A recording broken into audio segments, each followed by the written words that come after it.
We've seen the impact that the dream of the modern world is having on the environment and other species. But how is it affecting the human family?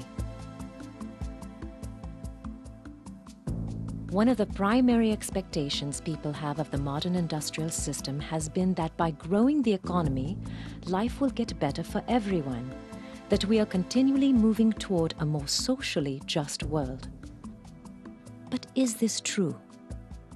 When I was growing up, I always thought that, of course, the world will become more equal. There'll be more people educated, people will get jobs, and, we'll all be better off, we'll all be more prosperous. However, what has happened in the last 20 years or so is the world has become more unequal. This idea that the poor will be kind of helped to come along, even though the rich get richer, this hasn't actually worked out to be true. We all know that a great disparity currently exists between rich and poor.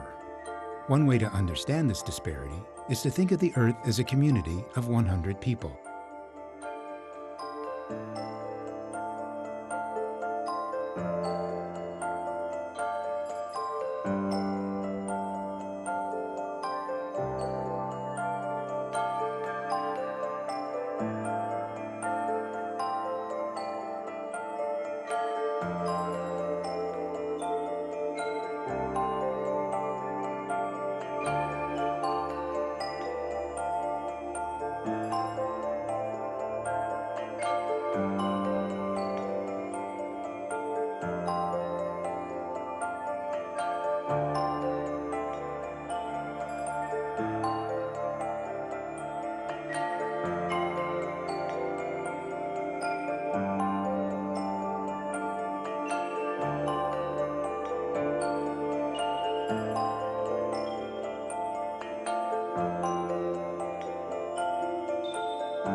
Although significant progress has been made in addressing issues of social justice, systems of power and privilege still perpetuate injustice throughout the world.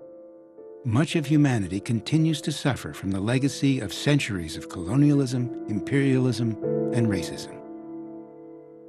A socially just world is a world in which if you had to draw a lot and it would put you anywhere in that society, you would feel perfectly confident. You wouldn't be worried because you knew whatever lot you drew would be a good lot. It doesn't mean everything's equal.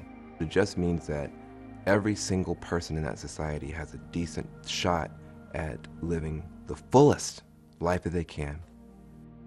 But if you close your eyes and you think to yourself, there's no more racism. All this racism stuff, that's in the past. Close your eyes and think to yourself, would you want to be black? Would you trade places? Well, if you wouldn't trade places, then there's work to be done. People around the world are starting to realize that climate disruption, pollution, and other environmental problems will soon have an impact on the way they live.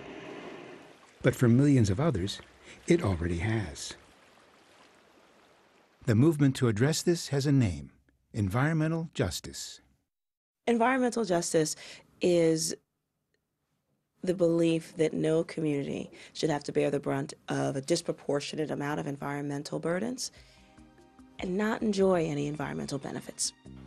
But right now, race and class are the most excellent indicators as to where you're going to find the good stuff like parks and trees and where you're going to find the bad stuff like waste facilities or power plants. And around the world, that is something that you see.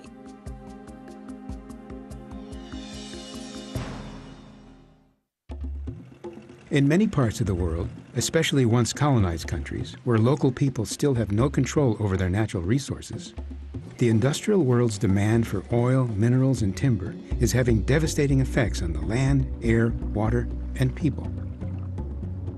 An example is the Niger Delta of Nigeria, where hundreds of millions of dollars of oil have been extracted and exported, yet most of the people live in poverty on less than $1 US a day. And because of the oil activities in this place, a lot of people who go to fishing can't even catch fish. the aquatic life is destroyed. See, the cassava, they don't rot to finish. The oil now spoil and like this. So. All our food, all our fish die, finish. The community asked us to go and do the cleanup. I was 5 months pregnant. I miscarried. We are 9 women who miscarried. Oil should be a blessing, not cost to our land. But I think it's a cost to our land, man. We are dying here. What we do not understand is that we humans are only part of this ecosystem. And when we kill part of this system, we are killing ourselves.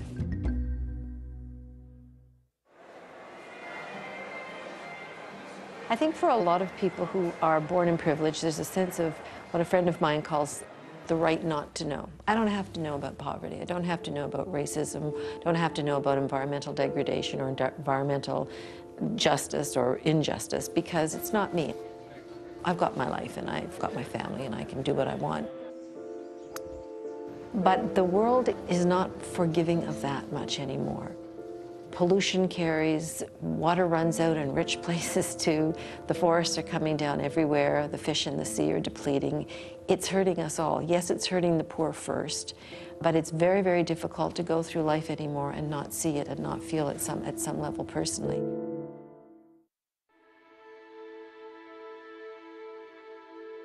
Those of us in the modern world have had access to more money, more food, more comfort, more entertainment, more travel, and more communication than any people who have ever lived.